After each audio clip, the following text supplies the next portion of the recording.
जैसे हम लोग बस में चढ़ते हैं या ट्रेन में चढ़ते हैं तो हमको मालूम होता है इस बस का या ट्रेन का टर्मिनेटिंग पॉइंट क्या है।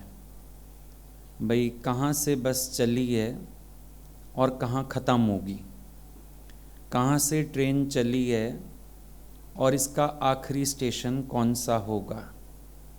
इसी प्रकार से जीवन यात्रा जीव की जन्म से शुरू होती है और मृत्यु पे जाके ख़त्म होती है।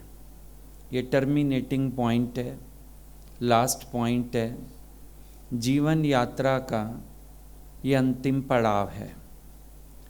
और हर एक व्यक्ति इस बात को जानता है कि जीवन को एक दिन मृत्यु निगल जाने वाली है।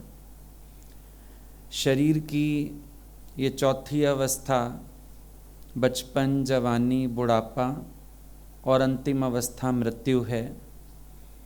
हर एक इस बात को जानता है, पर उसके बाद भी अनजान बन के बैठा है।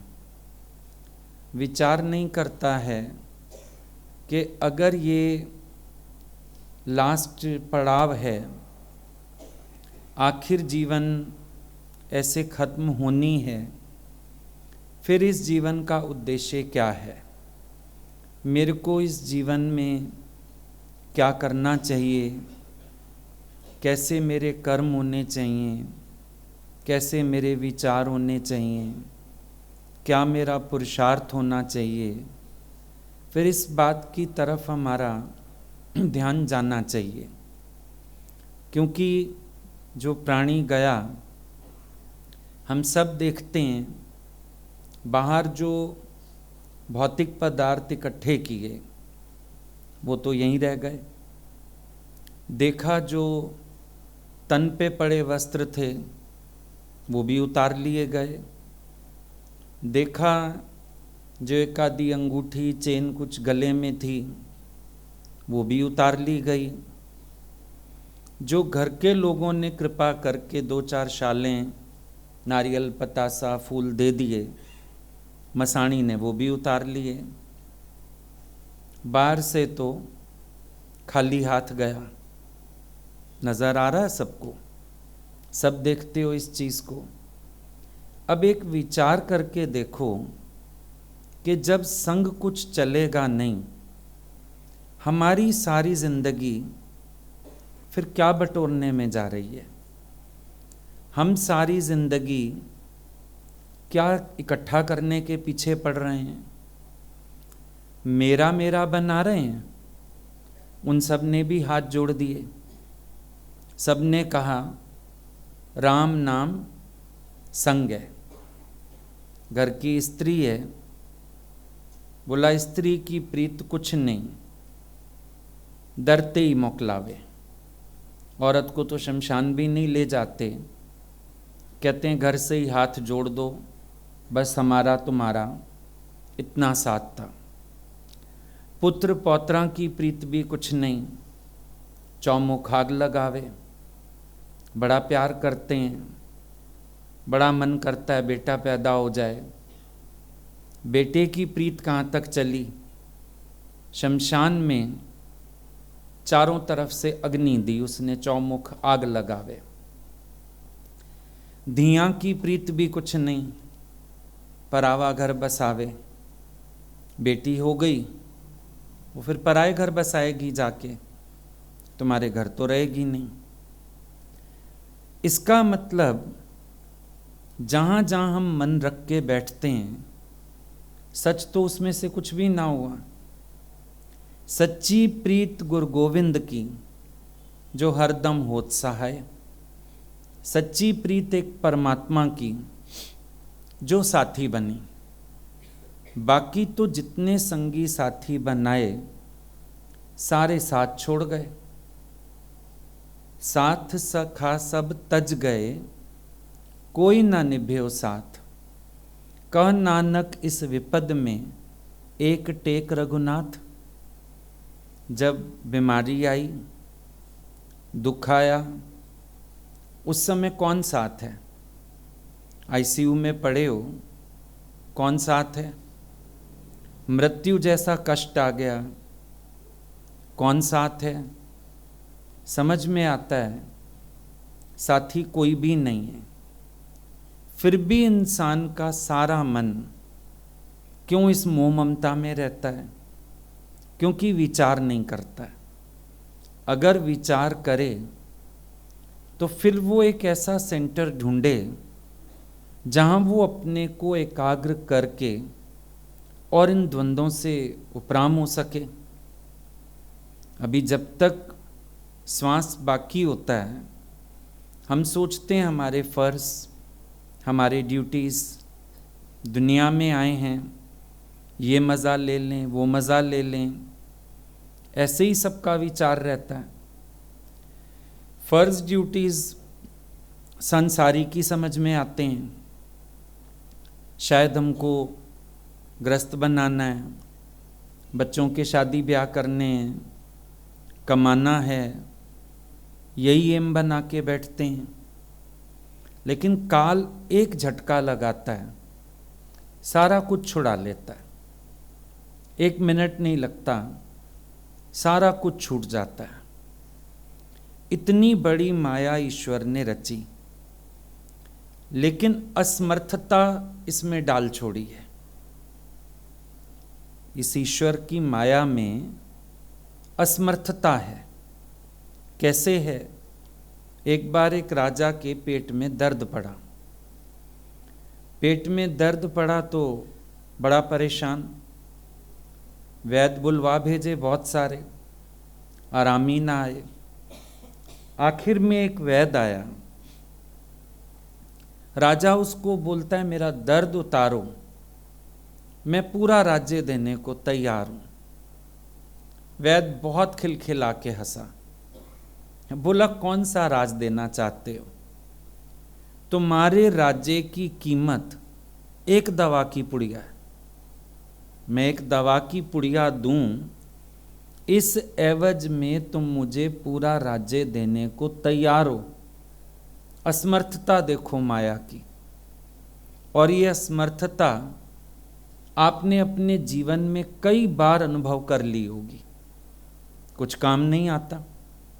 अभी लाखों रुपए लेके आप खड़े हो, डॉक्टर को कहते हो प्लीज़ हमारे प्राणी को बचा दो, जो खर्चा होगा हम करेंगे, लाखों लगा देंगे।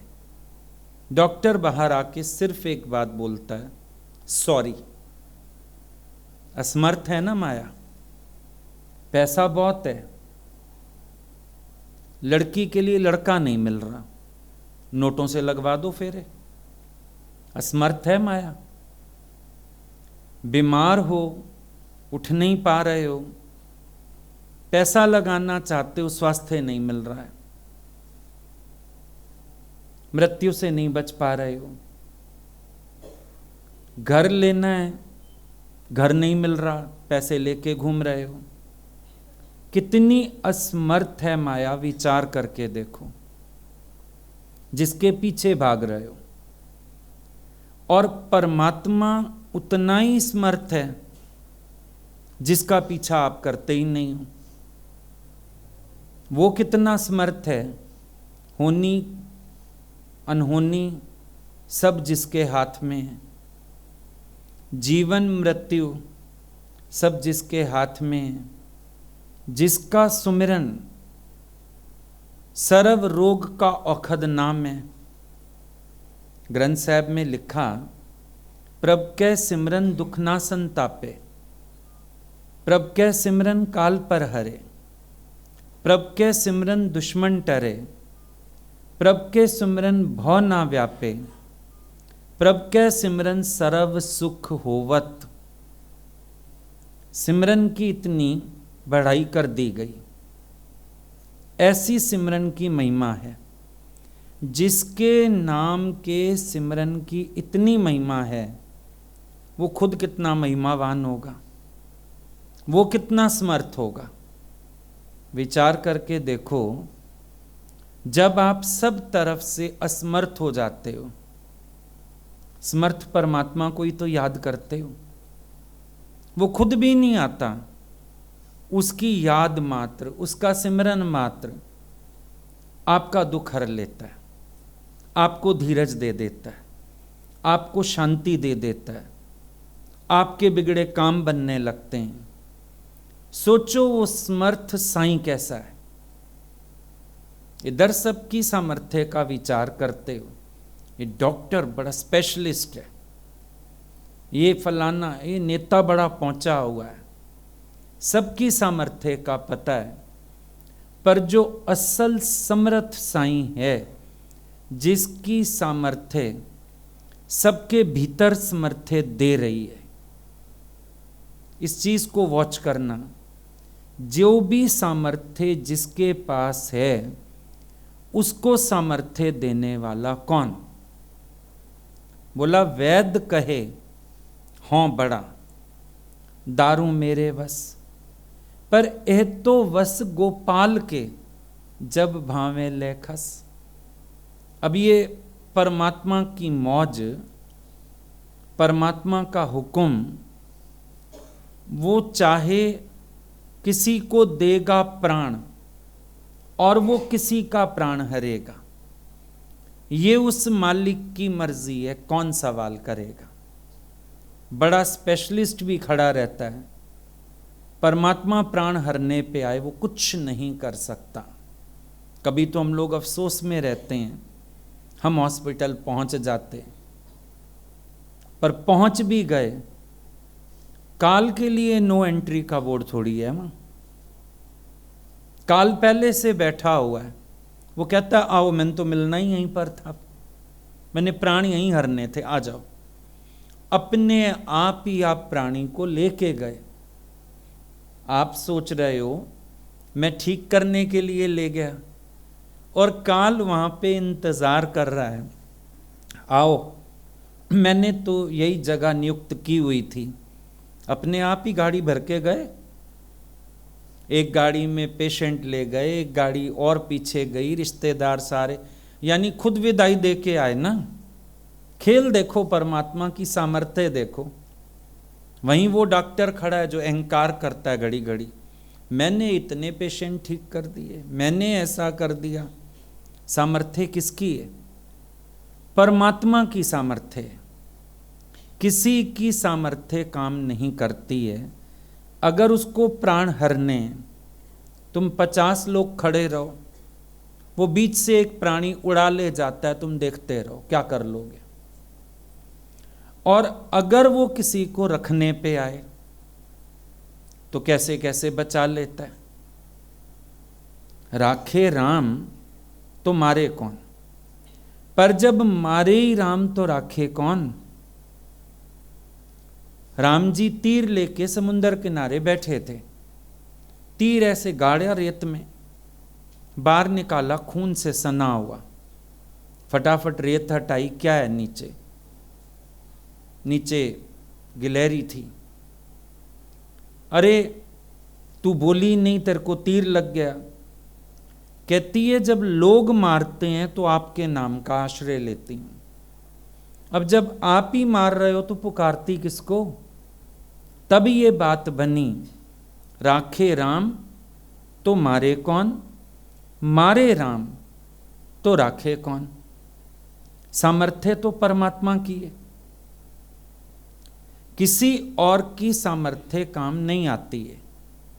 जब उसका हुक्म है तो दवा भी असर करती है, उसका हुक्म नहीं है तो मरते दम लुकमान भी ये कह गया, ये घड़ी हरगिज ना टाली जाएगी।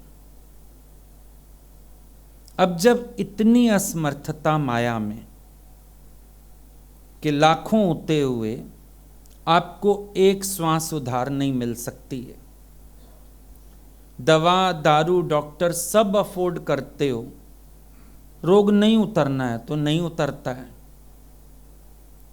तो आप विचार करो, आपके जीवन की दिशा सही है क्या? जो आप कर रहे हो वो सही है क्या?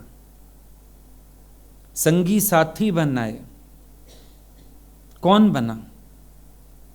कोई भी नहीं बना। सबने उठाया कंधे पे, राम नाम संग है। बोलो ना, माया संग है, पत्नी संग है, बच्चा बच्ची संग है। इतना कमा के छोड़ गया, 2-3 गड्डियां रख दो छाती पे, नहीं।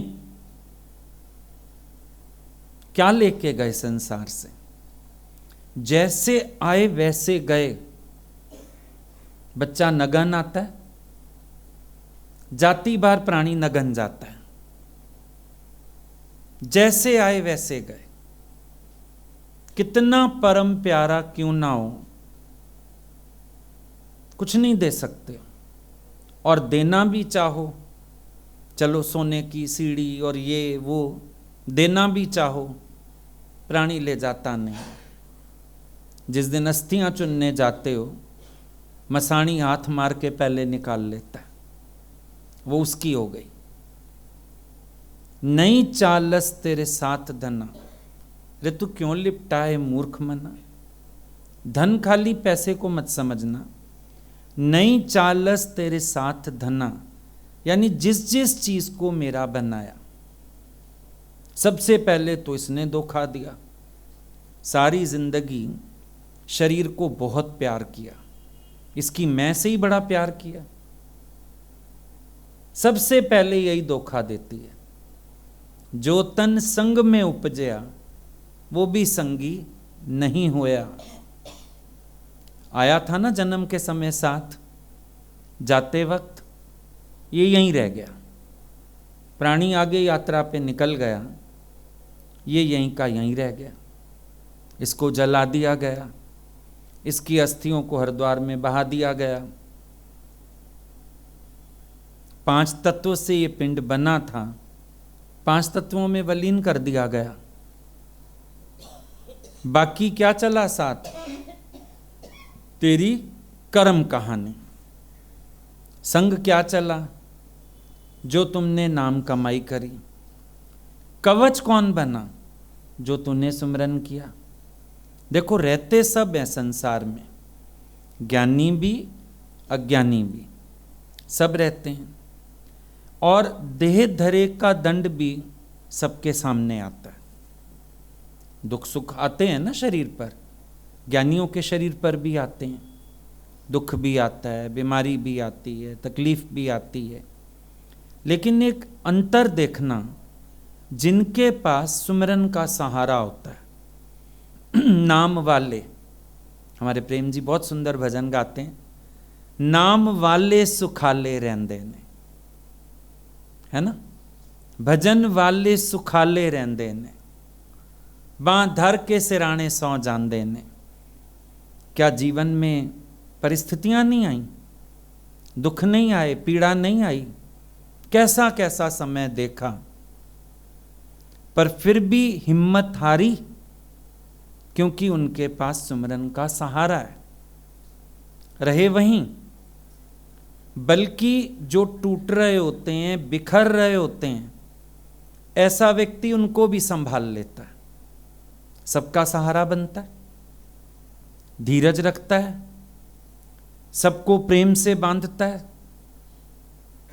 सबको भगवान के प्रति श्रद्धा पक्की कराता है, भगवान का सहारा बताता है सबको।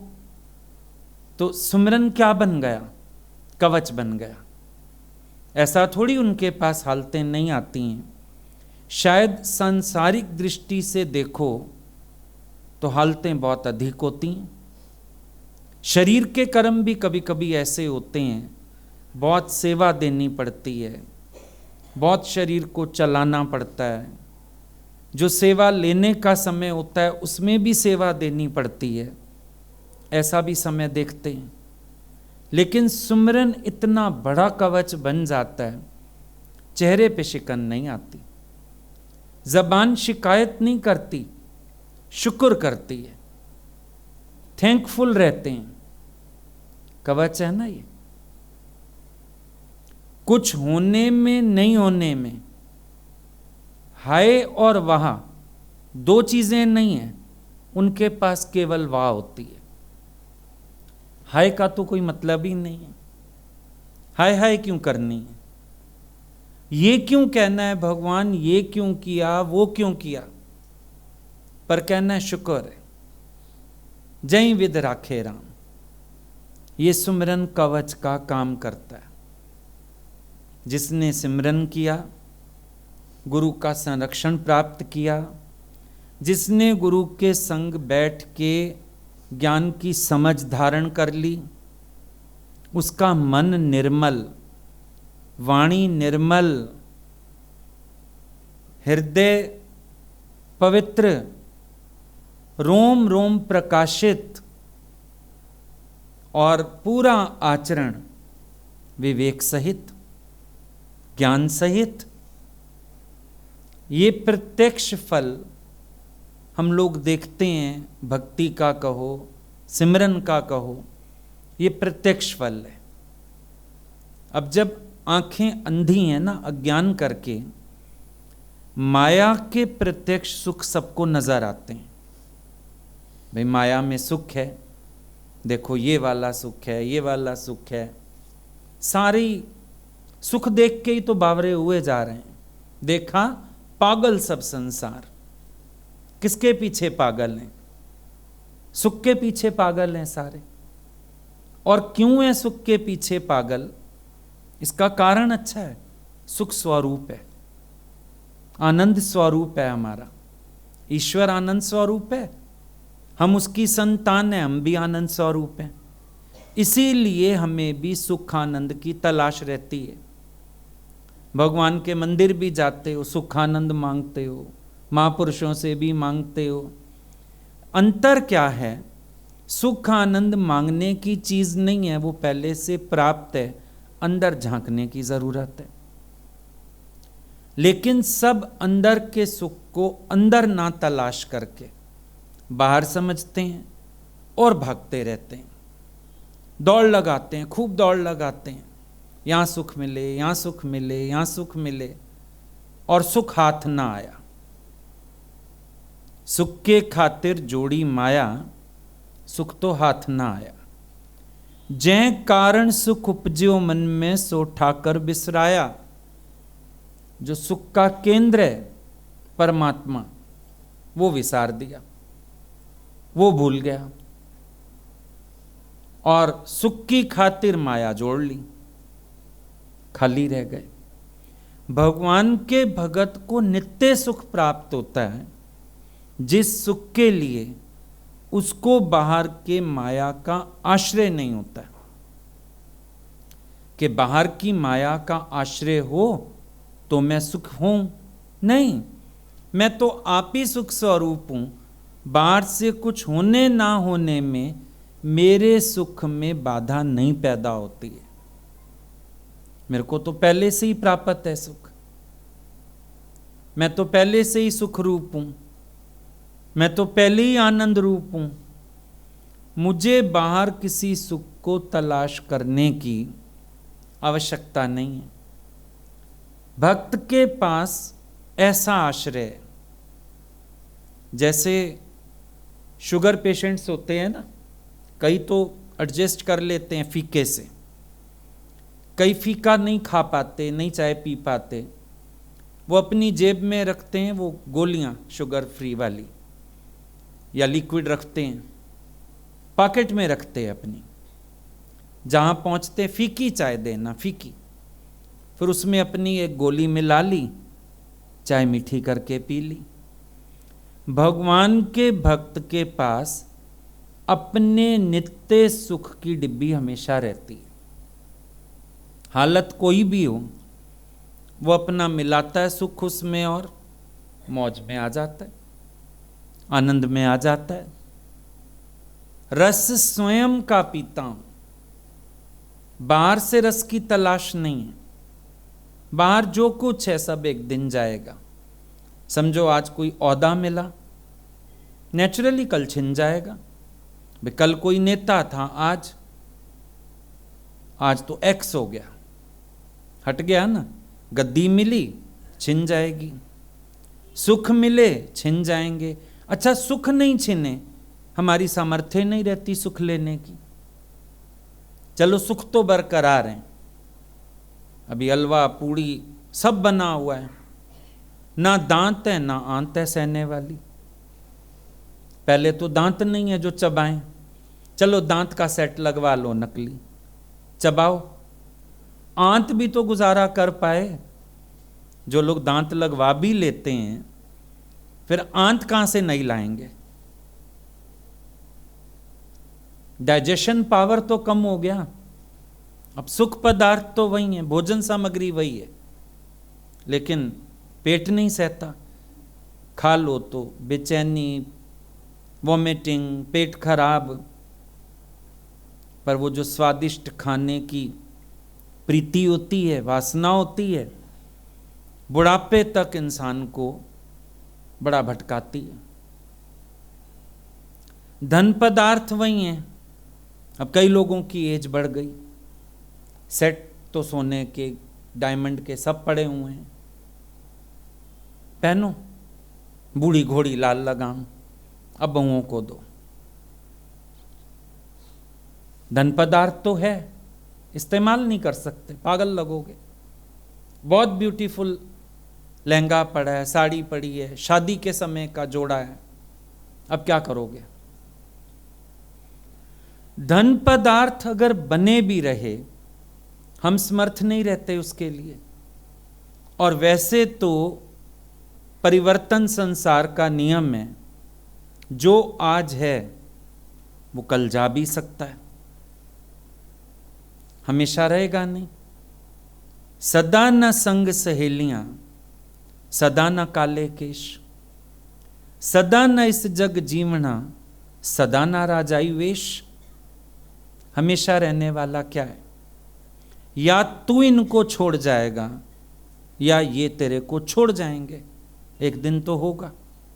अब कईयों को देखो, वो हमें छोड़ गए, कईयों को हम छोड़ जाएंगे। होगा नहीं होगा, फैक्ट है ना, एक बहुत बड़ा फैक्ट है। अब अजीब बात क्या है, जो छूटने वाला संसार है, हम उससे प्रीत लगा के बैठे, और जो सदा रहने वाला है उसको हमने बहुत एक कोने में रखा हुआ है, कभी आवश्यकता होगी तो। एक आदमी पर केस चला, अचानक झूठा केस किसी ने डाल दिया। बड़ा निश्चिंत था, मेरे तो 3 दोस्त हैं। अरे पहला दोस्त ही बहुत है, आएगा गवाही देगा, छुड़ा ले जाएगा, क्योंकि इतना ही मांगा गया। जज ने कहा कोई गवाही दे दे तेरी सच्चाई की, हम कबूल कर लेंगे और तेरे को छोड़ भी देंगे। बोला कोई दिक्कत नहीं। पहला दोस्त जिससे बहुत प्रीत थी, बुलवा भेजा उसको, घर से ही नहीं आया। दूसरे दोस्त पे थोड़ा कम एतबार था, पर था, उसको बुलवाया। वो आया भी सही, कोर्ट के दरवाजे तक भी आया, कुछ सोच के वापस मुड़ गया। अब तीसरे दोस्त को बुलवाना तो चाहा, शर्म भी आ रही थी, क्योंकि उससे कभी कभार की दुआ सलाम थी, खास पहचान नहीं थी। पर उसको बुला, फंसा हुआ हूं, बुलाओ। वो मिनट से पहले आया, गवाही दी, छुड़ा के ले गया। बोला ये 3 दोस्त हर एक के, पहला धन, दूसरा संबंधी, तीसरा परमात्मा। धन को तो लोग सेकंड गॉड ही मानते हैं। धन के लिए कितना ही पाप करने को तैयार हो जाते हैं। धन ऐसा है, नजरें बदल देता है, भाई भाई में विरोध पैदा कर देता है। सब धन की महिमा है। और धन से बड़ी प्रीत है, कोर्ट कचहरी भाई भाई खड़े हो जाते हैं जाके, 1-1 इंच जमीन के लिए, पैसे के लिए। झगड़े सारे जाके देखो आप, ये धन पदार्थ सब झगड़े की जड़, सब इसी के पीछे। अब जब आपके पास कोई भी स्थिति आती है, समझो काल का ही बुलावा आ गया, बीमारी आ गई, अब ये धन तो घर से ही ना चला, घर में समझो 5 लाख पड़े थे, शमशान ले गए सारे नोट, 2-4 हजार जेब में डाल के ले जाते हैं लकड़ियों का, और वो भी जब पता होता है, हिंदुओं में तो ये भी चक्कर है, लकड़ियों के पैसे ससुराल वाले देते हैं ना, आदमी मरे तो ससुराल वाले देते हैं, उतने भी जरूरत नहीं, बच्चे कहते हैं मामा ने देने हैं पैसे, आ जाएगा वहाँ शमशान, मामा खर्चा करेगा वहाँ, लकड़ियाँ उनकी, छुट्टी। धन घर से ही नहीं आया भाई, शमशान तक चल लेता साथ, तुम्हारी भी जेबों वेबों में जो होता है निकाल लेते हैं, कपड़े कैंची से काट देते हैं, जो एक आधी अंगूठी डाली हो, चाहे काटनी पड़े अंगूठी ना निकल रही हो, पर ऐसे कैसे सोने की अंगूठी साथ चली जाए इसके, निकालो उंगली से, खींचा तानी करके पूरा, जैसे कस्टम वाले होते हैं ना एयरपोर्ट पे, ऐसी जांच करके घर से निकालते हैं। 50-100 लोग खड़े हैं, उन सब के बीच ही नगन कर देते हैं, सारी जिंदगी इंसान इज्जत को मरा, और उस समय ऐसा बेइज्जत कर देते हैं। सबके बीच नगन करके पूरी चेकिंग करके अब उठाओ, मता हमारे घर का तिनका भी ले जाए, एक सिक्का भी ले जाए, धन तो आया ही नहीं, घर से ही नहीं आया। सनबंदी आए कहां तक, कोर्ट के दरवाजे तक, शमशान तक, उसके आगे ये भी नहीं। ये तो इतने क्रूर होते हैं, आग लगा के मुर्दा बेचारा अकेला ही जलता रहता है, वापस खोपड़ी में मारते हैं डंडा, बेटा ही मारता है। चलो अब मुड़ के मत देखना, मुड़ के भी नहीं देखना, बस वहां आओ, तिनके तोड़ो, सनबन टूट गया हमारा, चलो अब घर आओ, हाथ मुंह धो, नहाओ, अब अपना खाना पीना खाओ, हलवाई लग चुका है, खाना आ चुका है, बैठो बैठो, रोटी खाओ, चाय पियो। भाई इन लोगों ने तो काम ही खत्म कर दिया इतनी जल्दी। आप देखो कितनी स्पीड पे सब खत्म होता है। अभी खबर आई प्राणी चला गया, 2 घंटे बाद देखो मुर्दा उठ गया, शाम को जाके देखो घर की सीन बदल चुकी, चौथे के बाद देखो तो कोई याद भी नहीं कर रहा, क्योंकि सारे मिल मिल आ गए, याद युद्ध कर गए, फोटो टांग दो एक, फिर हरिद्वार हो आओ, काम खत्म, अपने काम धंधे में लग जाओ, फिर एक सांत पे याद कर लिया, अब श्राद्ध पे याद करेंगे, खत्म। आप देखो नाम बनाने में आपने सालों लगाए, नाम मिटने में देरी नहीं लगी। इसी बेटे को पापा बोलना सिखाया था ना, 2-3 महीने लग गए, बोल बेटे पापा, ये देख पापा, पहचानता ही नहीं, पहले पापा बोलता नहीं, बोलना सीख जाए, जो दाढ़ी मूछ वाला आ जाएगा वही पापा, अरे ये अंकल होता है, पापा अलग होता है, पहचान करानी पड़ती है। इतने महीने लग गए पहचान कराने में, और जब ये हंस तजे ये काया, वो बेटा क्या बोल रहा होता है, बस मुर्दा उठाना है, कितने बजे उठानी है बॉडी, अब कोई नहीं कहता पापा कितने बजे उठेगा, मुर्दा कितने बजे उठेगा।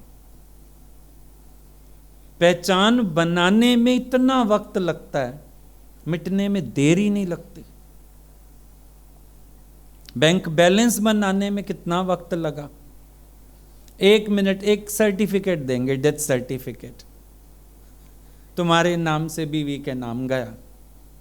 जीते जी इतना जेब पक्की रखते हैं, कहाँ खर्चा किया, किस लिए चाहिए, बहुत खर्चा करती हो। अब वो सारी मालकिन है, लो कर लो, क्या करोगे। देखो तो सही तुम कितने अप्रैल फूल अपना बना के बैठे हो, धोखे में नहीं जी रहे हो। कैसा धोखा। उस दिन किसी ने बताया किसी की तबीयत खराब हुई, हॉस्पिटल ले गए, डॉक्टर ने चेकअप किया, बोला नहीं नहीं कुछ नहीं, ऐसे एसिडिटी वगैरह होगी, आपको वहम है। गाड़ी में बिठा के घर ले आए, रास्ते में डेथ हो गई। काल का धोखा देखो। पहुंच भी गए, डॉक्टर ने चेकअप भी कर लिया, तब तक कुछ नहीं है बॉडी में। काल ने झपट्टा कहां मारा, जब डॉक्टर से निकले आए। देख रहे हो धोखेबाजी, देखो कैसी चल रही है। अपने आप को धोखा तुम खुद दे रहे हो।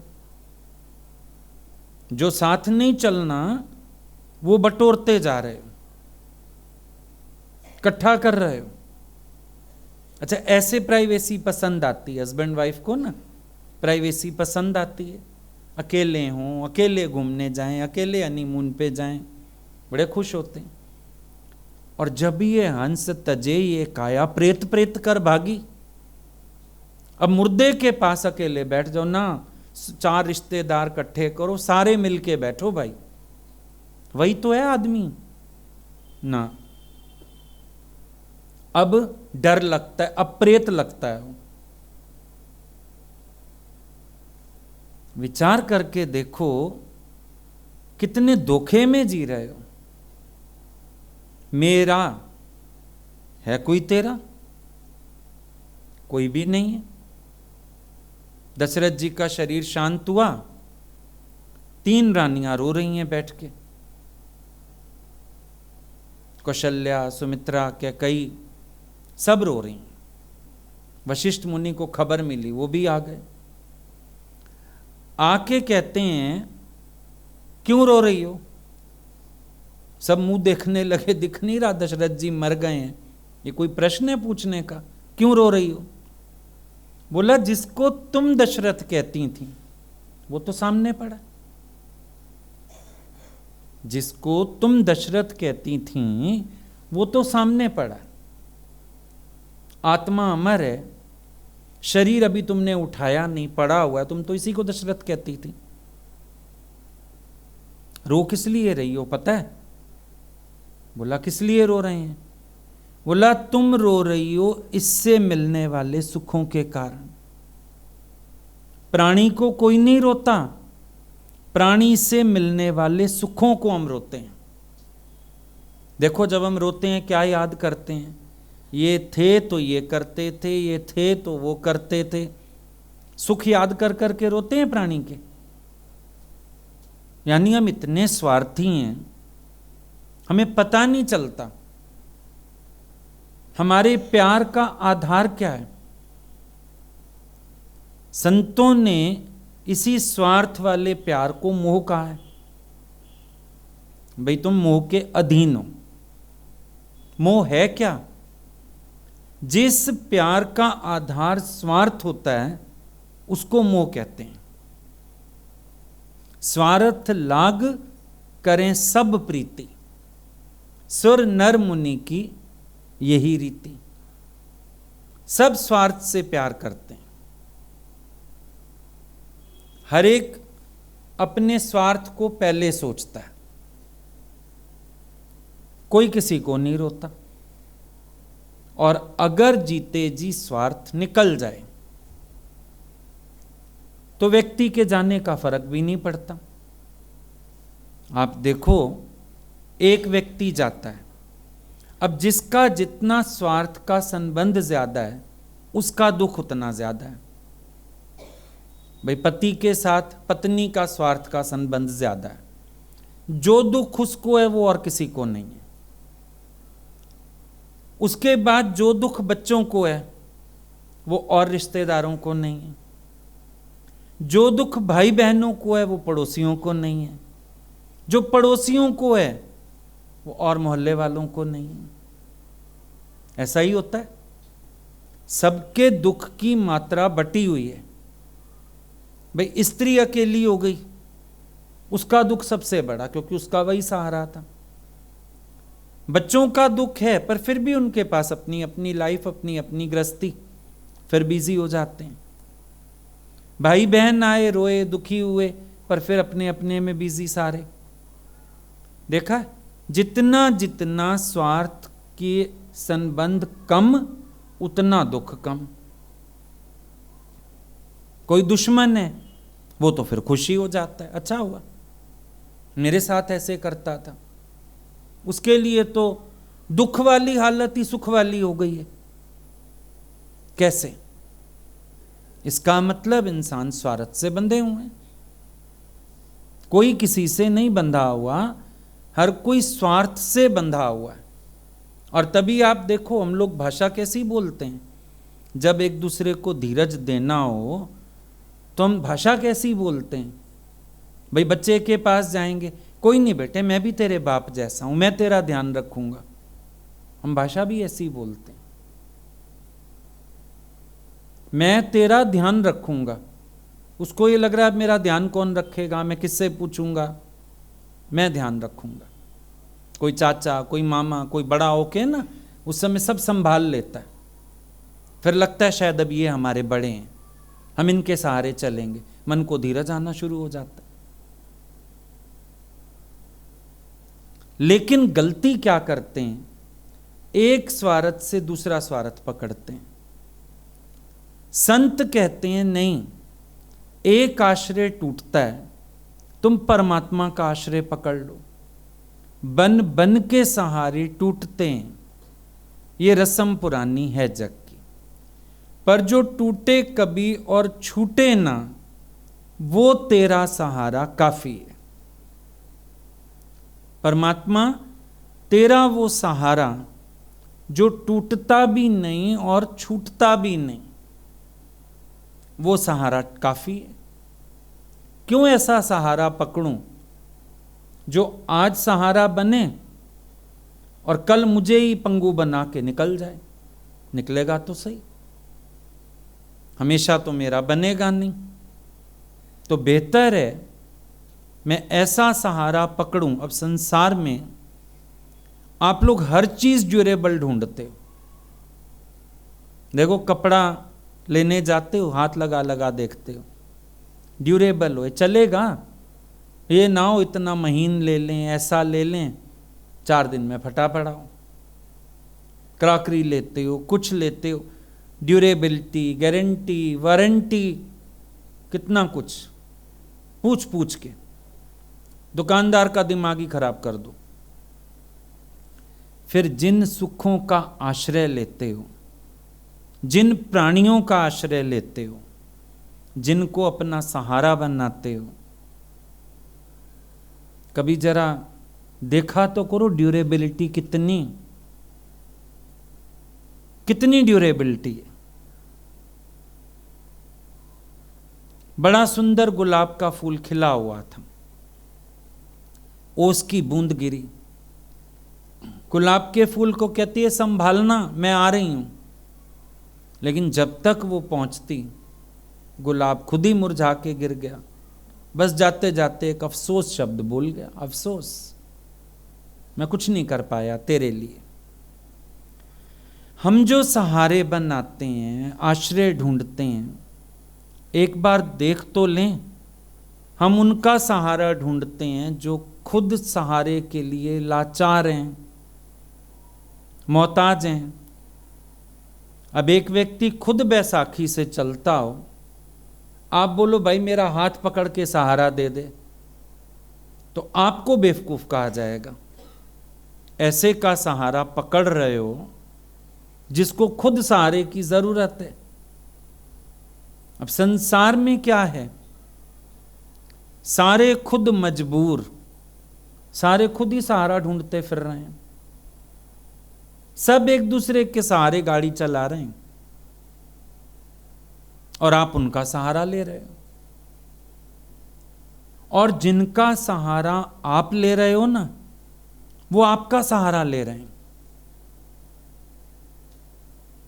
कभी देखो आधी रात को कोई शादी से देर से आए ना, अगर जेंट्स लोगों से वाइफ से पूछो, भाई रात को तुम 1-1:30 बजे शादी से इतनी लेट, ये साथ थे ना, और ये से पूछो, वो कहेगा ये साथ थी, दोनों आ गए हैं। यानी जिनका सहारा तुम ले रहे हो वो तुम्हारा सहारा ले रहे हैं, और पता ही नहीं, ऐसे धोखे में जिए जा रहे, पता ही नहीं किसी को। वो सोच रही है मैं पति के साथ सुरक्षित, पति सोच रहा है अकेला थोड़ी हूं, ये है तो सही, मैं इसके साथ सुरक्षित। जबकि सुरक्षित रखने वाला भगवान है सबको। पर इंसान की फितरत है, उसको जो प्रत्यक्ष नजर आता है ना, उसका आश्रय कर लेता है, और जो नजर नहीं आ रहा उसका आश्रय लेने के लिए सोचता है। जो दिख रहे हैं चाहे जाने वाले, कहेगा ये मेरे। जो नहीं दिख रहा और सदा से तेरा है, उस तरफ ध्यान ही नहीं। माया के सुख नजर आ रहे हैं, उनका सहारा पकड़ता है। पर सोच, तू भीतर से सुखी ना हो तो ये सुख तुझे सुखी कहां कर पाएंगे? विचारने वाली बात है।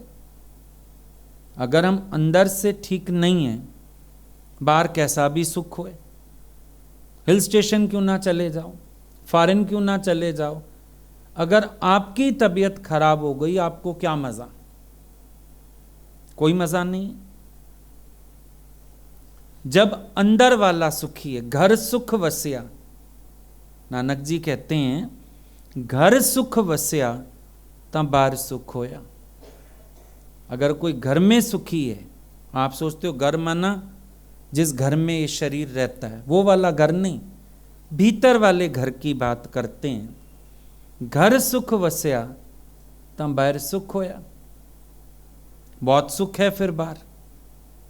बड़े लोग नहीं कहते थे अगर घर से रजे हो तो बाहर कजी थाली मिलती है? तो मतलब क्या था? अंदर से जो तृप्त है उसको जितना मिलेगा वो भी मोर देन एनफ होगा। और एक व्यक्ति अंदर से ही अतृप्त है, कितना ही दे दो उसको कजी थाली भी पूरी नहीं होने की। अंदर ही अतृप्ति है, असंतोष है, लोभ लालच लगा पड़ा है, तो कितना ही मिलेगा आखिर भी वो संतुष्ट तो होने का नहीं। तो पहले अंदर वाला रजा हुआ हो, अंदर तृप्ति हो, अंदर संतोष हो, अपने अंदर प्रेम हो, भरपूरता हो, तो बाहर जो होता है वो भी ज्यादा लगता है।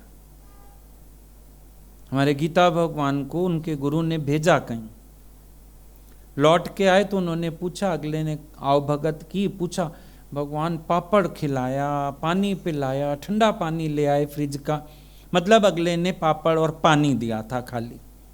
उन्होंने ऐसे वर्णन किया जैसे उसने 36 प्रकार के व्यंजन खिलाए हों। ये हुई ना बात। और किसी के आगे आप 36 चीजें भी रख दो फिर भी वो शिकायत करता, ये नहीं था, बाकी वो नहीं था।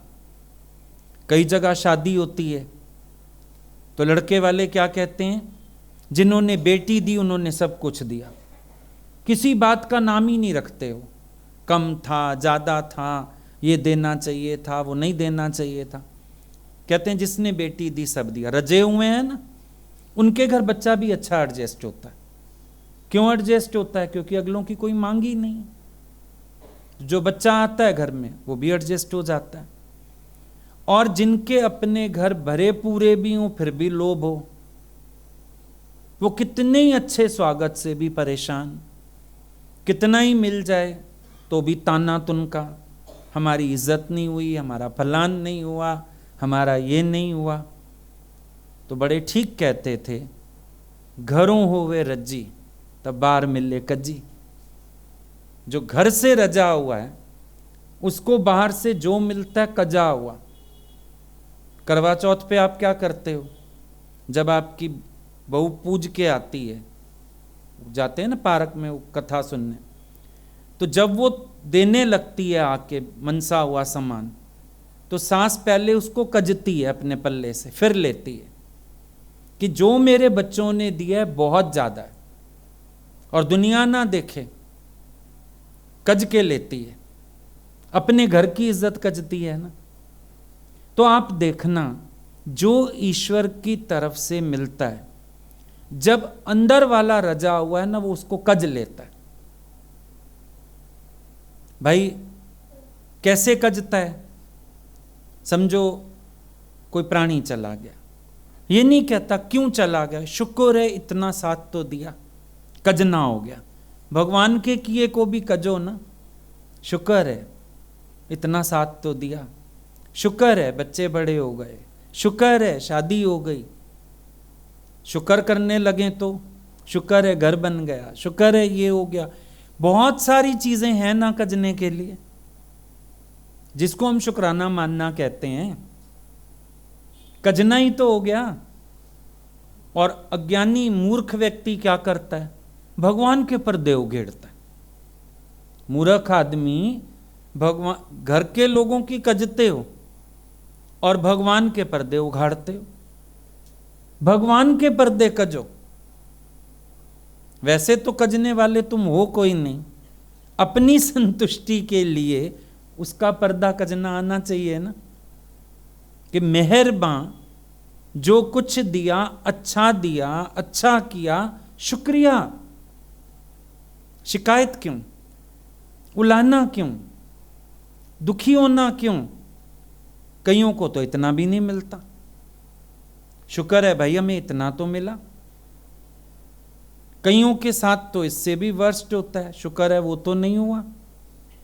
कई तो देखते हैं सामने तड़पते हुए, नलियां लगी हुई, वेंटिलेटर्स लगे हुए, वो और मुश्किल होता है देखना। शुक्र है भगवान का, उसकी चीज उसने लेनी तो थी। शुक्र है सामने सामने ये नर्क नहीं देखा हमने, है ना। पॉजिटिविटी अगर ढूंढें, कजें भगवान की थाली को, बहुत कुछ कजा जा सकता है। पॉजिटिविटी आ सकती है ना अंदर में, सोच सकते हैं ना, शुक्रिया कर सकते हैं ना। भाई ऐसे तो कोई एहसान तो हमने किया नहीं, जिसकी वस्तु तिस आगे राखे प्रभु की आज्ञा माने माते। क्या किया हमने? अमानत ही तो वापिस की है। हमारी चीज तुम्हारे घर में है, हम लेने आए, तुम खुशी से लौटा दो थैंक यू करके। कि चीज तो तुम दे दो मजबूरी, दरी बिछा के रोने बैठ जाओ, तो हम कहेंगे कितने बेईमान लोग हैं।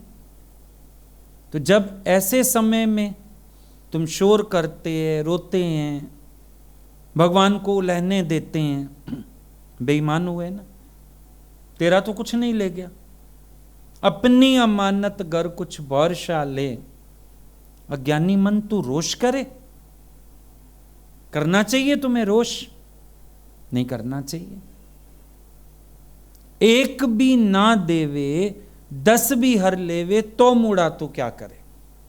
समर्थ तो वो इतना, एक भी ना देवे 10 भी हर लेवे, तो ही हम कुछ नहीं कर पाएंगे।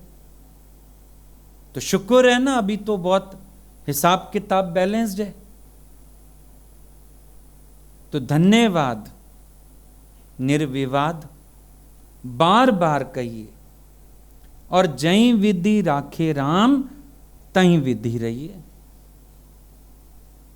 और इस सब के बीच में जीवन का एक सच समझ आ जाना चाहिए कि एक दिन इस शरीर की भी गति तो यही होनी है।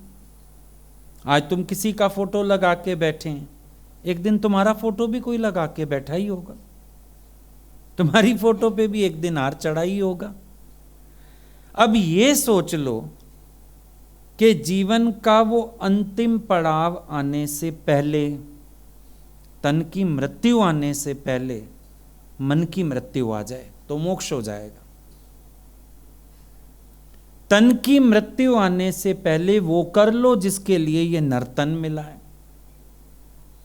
तन को मृत्यु आने से पहले वो कर लो जिसके कारण नर्तन को इतना कीमती बताया जाता है, महान बताया जाता है, वैल्यूएबल बताया जाता है, वो काम उतार लो।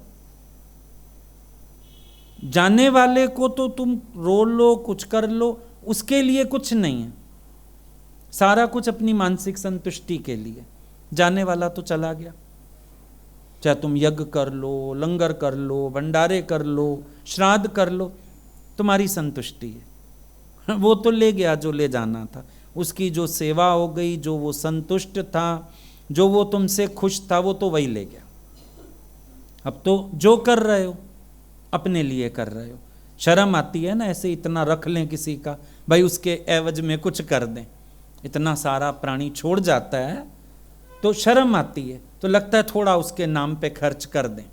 ये तो हमारी संतुष्टि हुई, उसकी नहीं, हमारी संतुष्टि हुई। लेकिन वो एक सबक दे गया। तुमने बारात भी देखी होगी जाती हुई, अर्थी भी देखी होगी जाती हुई। बारात जाती है तो आगे कौन चलते हैं? पगड़ी वाले बुड्ढे जो होते हैं ना, बड़े बुजुर्ग घर के, दादा हो गया, चाचा हो गया, मामा हो गया, बड़े बुजुर्ग घर के, वो आगे चलते हैं। पीछे फिर नाचने वाले यार दोस्त, घोड़ी होती है पीछे पीछे। क्यों? वो पगड़ी वाले बुढ़े कहते हैं आजा, हम दिखाते हैं संसार का रास्ता, आजा आजा हमारे पीछे, हम आगे आगे, पीछे तो घोड़ी पे आजा, दिखाते हैं तुझे रास्ता। पर देखा है जब अर्थी उठाते हैं, आगे अर्थी पीछे लोग, जाने वाला कहता है आ जाओ अब मैं तुम्हें रास्ता दिखाता हूं, आखिर मंजिल ये वाली, आखिर सबको यहीं आना है, अंतिम पड़ाव तुम्हारा यही है, यात्रा यहीं खत्म होनी है। वो एक सबक दे के जा रहा है, सबक सीख लो।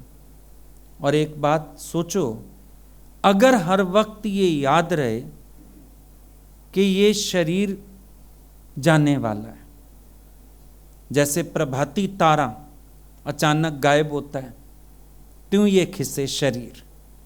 अगर ये बात याद रहे, हम संसार में ऐसे नहीं रहेंगे जैसे मेहमान रहता है। हम दिल फंसा पाएंगे कहीं, गलत कर्म कर पाएंगे, कोई गलत शब्द बोल पाएंगे, गलत विचार रख पाएंगे? डॉक्टर ही कह दे भाई अब बस 8-10 दिन का मेहमान है तुम, कितना सुधर जाओगे, चरित्र से, मन से कितने सुधर जाओगे। अब तो पता भी नहीं 10 दिन का, यही नहीं पता आज शाम का तो देख लिया सूरज डूबता, सवेरे ये सूरज उदय होता हुआ देखोगे, पता है? नहीं पता ना। अगर ये बात समझ में आ जाए कि पता ही नहीं कल मैं होऊंगा कि नहीं, बताओ कौन सा विकार है जिससे आप नहीं छूट सकते? कौन सी गलती है जीवन से जो खत्म नहीं हो सकती? ये जो कहते हैं भगवान भूल जाता है, सिमरन भूल जाता है, बस याद रह जाए एक बार ये शरीर का मौत, सिर्फ सिमरन ही याद रहेगा, दुनिया भूल जाएगी। बीमार होता है ना कोई, लास्ट में देखो उसका मन खाने से भी हटता है, पहनने से भी हटता है, रिश्तेदारों से भी, कोई आ जाए चुप अपना पड़ा रहता है, हट जाओ हट जाओ, जाओ यहां से, हट गया ना सबसे। शरीर के मौत को इतनी ताकत है, पर सबको भूला पड़ा है, सोचते हैं बहुत रहना है। पल का भरोसा नहीं, बरसों के इंतजाम, इंतजाम तो बड़ी दूर दूर के हैं।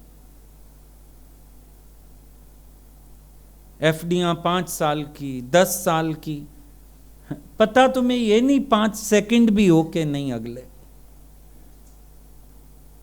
इंतजाम करते रहते हो, बटोरते रहते हो।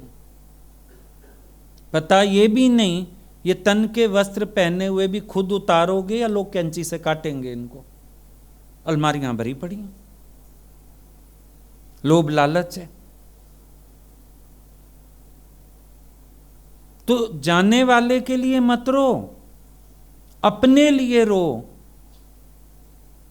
क्योंकि रोज तुम बढ़ रहे हो मृत्यु की तरफ। जितनी मोमबत्ती जलती है छोटी होती है ना, बस तुमने भाषा गलत बना रखी है, बड़ी उम्र का हो गया हूं। बड़ी उम्र बीत गई, अब छोटे से रह गए हो, पता ही नहीं है लौ कहां बुझ जाएगी। हर क्षण मृत्यु की तरफ चल रहे हैं हम, हर क्षण यात्रा मौत की तरफ ही तो चल रही है, और आप निश्चिंत बैठे हो, देखते हुए अनदेखा कर रहे हो, सुनते हुए कान बहरे किए हुए हो। जाग जाओ, सतगुरु जगाएं तुम्हें, कब तक रहोगे यूं सोते। जाग जाओ प्राणी, मुक्ति ढूंढ ले, जीवन की शाम होते होते। जाग जाओ, जीवन की शाम आ रही है, पता ही नहीं कब ढल जाए ये जीवन रूपी सूर्य, पता ही नहीं चलेगा। अफसोस इसका नहीं कोई चला गया, अफसोस इस बात का कि जाने वाले को देख के भी हम सीखे नहीं, हम होश में नहीं आए, हम जागे नहीं, हमने नहीं समझा कि एक दिन इस शरीर की भी गति यही होने वाली है। ये अफसोस की बात है, वरना ये झटके, ये दुख हमें जगा भी सकते हैं, हमारा जीवन भी सफल बना सकते हैं। इसीलिए अपने अपने पर कृपा करना, अपने को करुणा का दान देना। बाहर पैसे का दान तो दोगे, कहीं भी क्या फर्क पड़ेगा, मंदिर टिकाने इधर उधर, पर अपने को करुणा का दान देना, अपने को होश में लेके आना, विचार करना, ताकि तेरा आत्म जागरण हो जाए और जो तेरा जीवन खराब जा रहा है इसको संभाल। ठीक।